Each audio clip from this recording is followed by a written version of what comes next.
हम लोग को पढ़ना है ब्लड ग्रुप के बारे में। देखिए, बेसिक कंसेप्ट तो हम लोग पिछले क्लास में कर चुके हैं ब्लड के बारे में।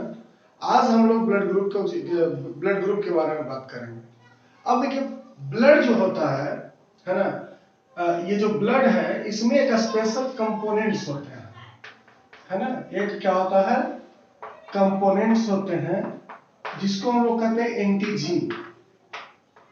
ठीक, ब्लड जो होता है उसका एक स्पेशल कंपोनेंट्स है जिसको हम लोग कहते हैं एंटीजीन। और ये जो एंटीजीन होता है वो दो तरीके का होता है। ठीक, एक को लिखेंगे एंटीजीन ए और दूसरा होता है एंटीजीन बी। अब सपोज कीजिए कि जिस ब्लड ग्रुप में, यानी जिस आदमी का हम लोग ब्लड ग्रुप के बारे में पढ़ रहे हैं, तो जिस आदमी के शरीर में जो एंटीजीन होगा, है ना, वही उसका ब्लड ग्रुप होगा। ठीक, उसी को क्या कहते हैं, वही उसका ब्लड ग्रुप होगा। ओके, तो देखिए करना क्या है कि अगर किसी के शरीर में हम लोग क्या देख रहे हैं कि एंटीजीन को दो भाग में बांटते हैं। पहला होता है एंटीजीन ए और दूसरा होता है एंटीजीन बी। अब सपोज कीजिए कि एंटीजीन ए को हम लोग क्रॉस से दिखा दिए और एंटीजीन बी को हम लोग इस तरीके से डॉट से दिखा दिए, है ना। तो वैसा ब्लड जिसमें सिर्फ ए टाइप के एंटीजीन हो, है ना, ए टाइप के एंटीजीन हो, यानी कि एंटीजीन जो है वो सिर्फ ए है, तो इस आदमी का जो ब्लड ग्रुप होगा, है ना, वो ए होगा। दूसरा कि अगर किसी के शरीर में सिर्फ बी टाइप के एंटीजीन है ना, सिर्फ एंटीजीन कैसा है, बी टाइप का, तो उस आदमी का जो ब्लड ग्रुप होगा वो कैसा हो जाएगा, बी। कुछ लोग ऐसे होंगे जिसके ब्लड में दोनों प्रकार के एंटीजीन पाए जाएंगे, है ना, दोनों प्रकार के एंटीजीन होंगे। देखिए इस तरीके का, मतलब एंटीजीन ए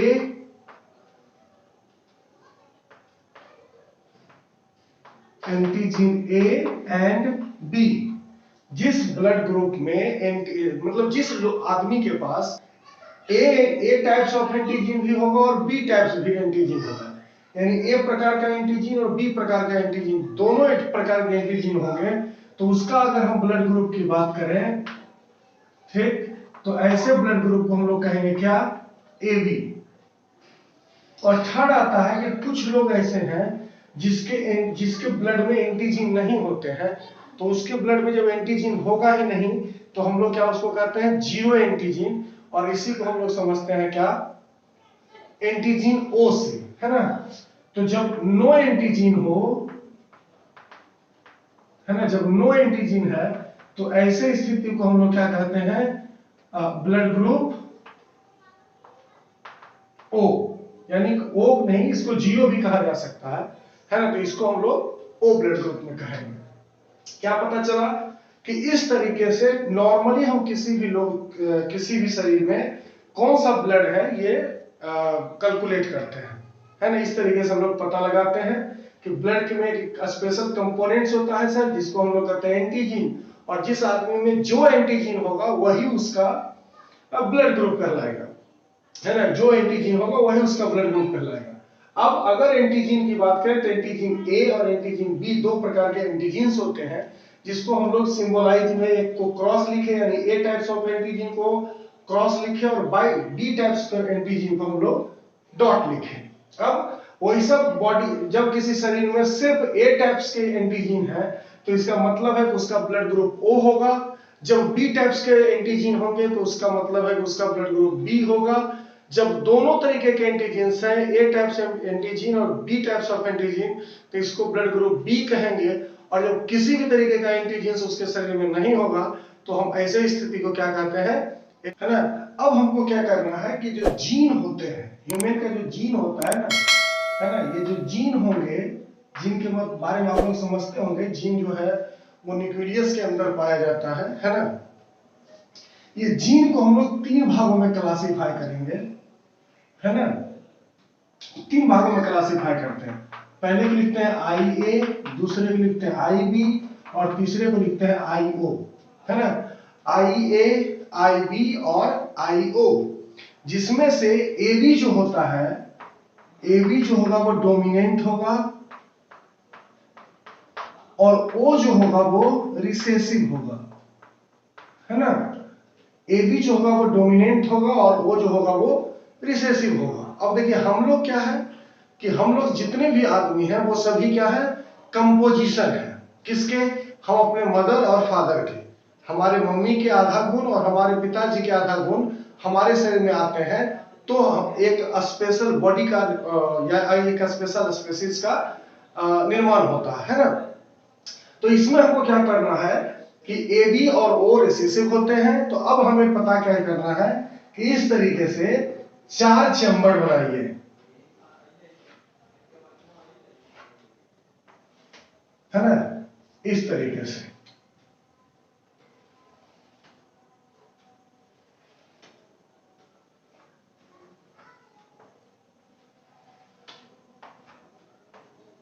ठीक, इधर हम लोग फीमेल की बात करेंगे और इधर मेल की बात करेंगे। तो फीमेल में भी 3 तरीके के जीन, IA, IB और IO, और मेल में भी 3 तरीके के, IA, IB और IO, है ना। अब देखिए क्या है, जब IA का कंडीशन मिलेगा तो ऐसे स्थिति में जो बच्चे होंगे उसका ब्लड ग्रुप A होगा। फिर IA प्लस IB, तो ऐसी स्थिति में होगा IB, और जब IA plus IO is equal to हो जाएगा क्या, A, क्योंकि हम लोग जानते हैं कि O क्या है, रिसेसिव है। दूसरा देखते हैं कि अगर IB प्लस IA को मिलाते हैं तो ऐसे स्थिति में ब्लड ग्रुप BA आता है या AB आता है ना। दूसरा, अगर IB प्लस IB बनता है तो ऐसे स्थिति में B आता है, और जब IB प्लस IO मिलेगा तो ऐसे स्थिति में B आएगा। तीसरा क्या कंपोजिशन है हमारा, IO plus IA is equal to A, IO plus IB is equal to B, और IO plus IO is equal to O। यानी अगर मदर और फादर के जीन के मुताबिक अगर हम लोग देखना स्टार्ट करें तो पता चलता है कि मदर और फादर के कंपोजिशन के बाद भी हम लोग समझते हैं कि इस तरीके से ब्लड ग्रुप का फॉर्मेशन होता है ना। अगर मम्मी का IA है और पापा का भी IA है तो IA plus IA blood group A हो जाएगा। अगर मम्मी का IA है और पापा का IB है तो इस स्थिति में IA plus IB is equal to AB हो जाएगा। इस तरीके से ब्लड ग्रुप का फॉर्मेशन होता है। ठीक, चलिए अब हमको थोड़ा सा और देखना है कि जैसे आप लोग जानते होंगे कि हमारे पास 46 क्रोमोसोम है। ठीक, 46 है मतलब कितना है, 23 पेयर्स ऑफ क्रोमोसोम, है ना। और जब आप रिप्रोडक्शन का चैप्टर पढ़े होंगे तो आपको पता होगा कि 22 प्लस X या 22 प्लस Y ये प्रत्येक लोगों का कंपोजिशन है ना, 22 प्लस X या 22 प्लस Y। अब देखिए इस 22 को अगर हम लोग अरेंज करना स्टार्ट करेंगे नंबरिंग वाइज, है ना, तो जो 9th नंबर पर होगा और जो 19th नंबर पर होगा, है ना, जो 9th नंबर पर है, जैसे मान लीजिए कि ये 22 प्लस Y है, इस 22 को कैसे चढ़िएंगे, 1 2 3 4 5 6 7 8 9 10 करके। तो वैसा क्रोमोसोम जो 9th नंबर पर आता हो और 19th नंबर पर आता हो, यही दोनों क्रोमोसोम जो है ना, रिस्पॉन्सिबल है किसके लिए, responsible for determination of blood group. ठीक, तो अगर पूछा जाए कि ब्लड ग्रुप जो है वो किससे डिटरमाइन किया जाता है, कौन सा क्रोमोसोम से डिटरमाइन किया जाता है, तो हम लोग क्या बोलेंगे, 9th और 19th जो क्रोमोसोम होता है वो हमारा हमारा ब्लड ग्रुप है वो इसको डिटरमाइन करता है। ओके, चलिए अब क्या करना है कि सबसे पहला क्वेश्चन आता है सर कि कौन सा ब्लड ग्रुप किससे लेगा और किसको किसको देगा, है ना। तो मान लेते हैं कि ये जो कॉलम हमारा है वो है ब्लड ग्रुप का, है ना। दूसरा क्या है कि किससे लेगा, तो रिसीव्ड फ्रॉम,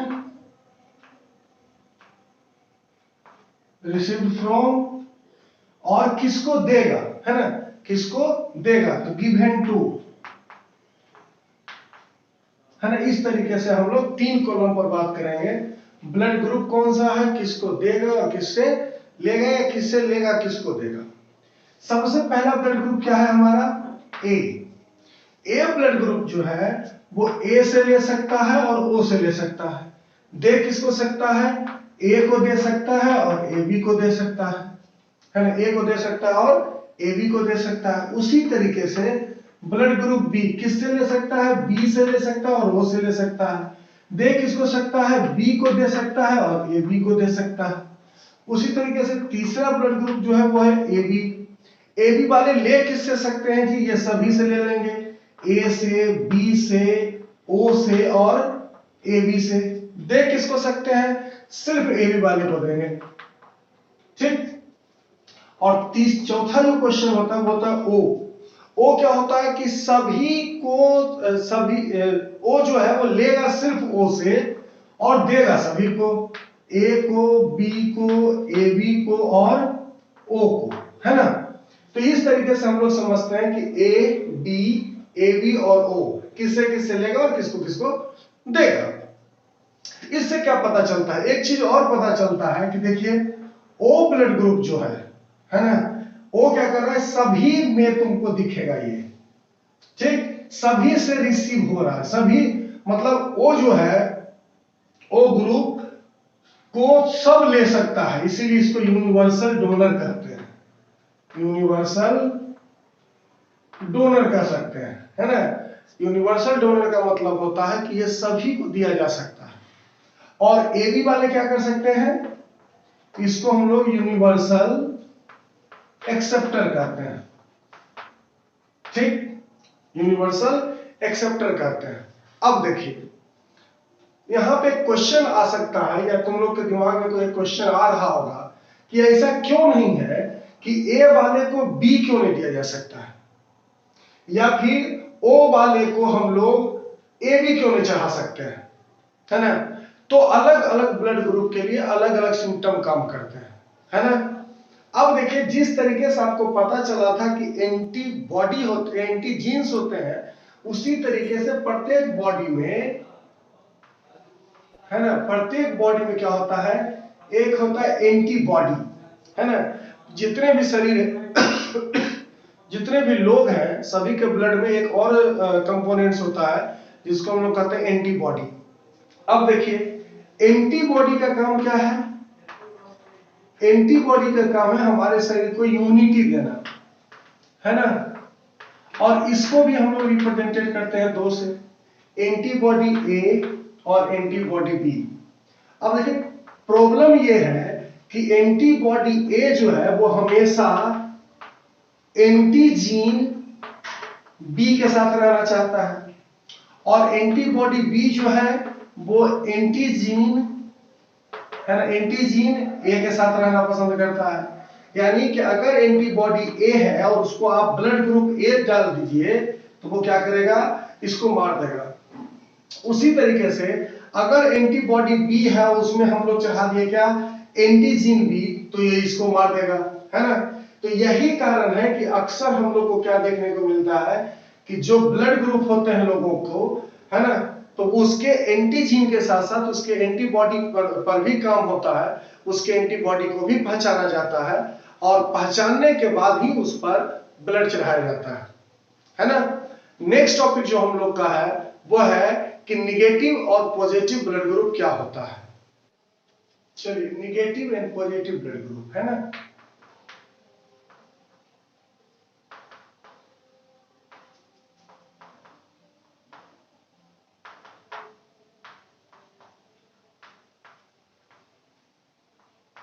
चलिए negative and positive blood group. अब देखिए एक चीज तो हम लोग जान गए कि एंटीजीन और एंटीबॉडी पर चीजें होती है, इसके साथ साथ हमारे शरीर में एक एंटीजीन और होता है जिसको हम लोग एक और अनदर एंटीजीन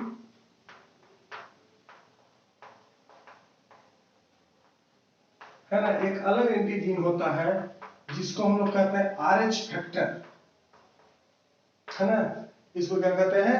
RH फैक्टर, या इसी को कहा जाता है RHO फैक्टर, है ना।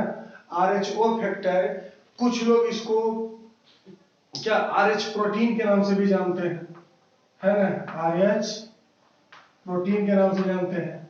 और ये जो RHO फैक्टर्स होते हैं, है ना, ये दो तरीके के होंगे, है ना। ये दो तरीके के होते हैं। वैसा जिसका RH प्रोटीन यानी कि RH फैक्टर जो है, जो निगेटिव होगा, है ना, तो उसका अगर मतलब पॉजिटिव RH है ना, तो उसका ब्लड जो होगा वो क्या होगा? पॉजिटिव ब्लड होगा। ठीक। अगर निगेटिव RH है, मतलब उसके शरीर में RH नहीं है, तो ऐसे हालत में जो ब्लड ग्रुप होंगे वो क्या होगा? निगेटिव ब्लड ग्रुप होगा। मतलब क्या समझ में आया?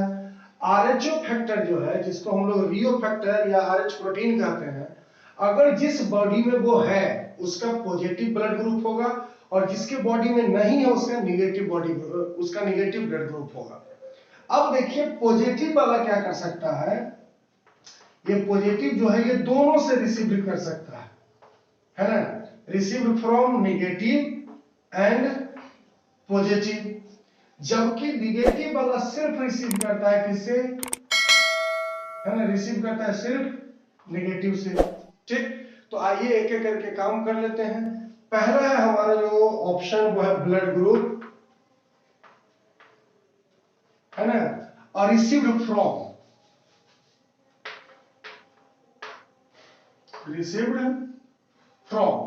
ठीक। तो सबसे पहला क्या ब्लड ग्रुप होगा? ए पॉजिटिव। ए पॉजिटिव किससे लेगा? ए पॉजिटिव से, ओ पॉजिटिव से, ए निगेटिव से और ओ निगेटिव से। दूसरा हो जाएगा हमारा ब्लड ग्रुप ए निगेटिव। ये क्या करेगा? ए निगेटिव और ओ निगेटिव से लेगा। तीसरा आ जाता है बी पॉजिटिव। तो बी पॉजिटिव क्या होगा? बी पॉजिटिव से लेगा, ओ पॉजिटिव से लेगा, बी निगेटिव से लेगा और ओ निगेटिव से लेगा। चौथा जो है वो आ जाएगा तुम्हारा बी निगेटिव। जो बी निगेटिव होंगे वो किससे लेंगे जी? सिर्फ बी निगेटिव और ओ निगेटिव से, है ना, ओ निगेटिव से। पांचवा जो ब्लड ग्रुप है वो है ए बी पॉजिटिव। तो ए बी पॉजिटिव जो होगा वो दुनिया के जितना ब्लड ग्रुप है सबसे लेगा, है ना। ये ए प्लस से ले लेगा, बी प्लस से ले लेगा, ए बी प्लस से ले लेगा, ओ प्लस से ले लेगा, फिर इसी सब के माइनस से ले लेगा, है ना। यानी ए बी पॉजिटिव वाले लोग किसी से भी ले सकते हैं।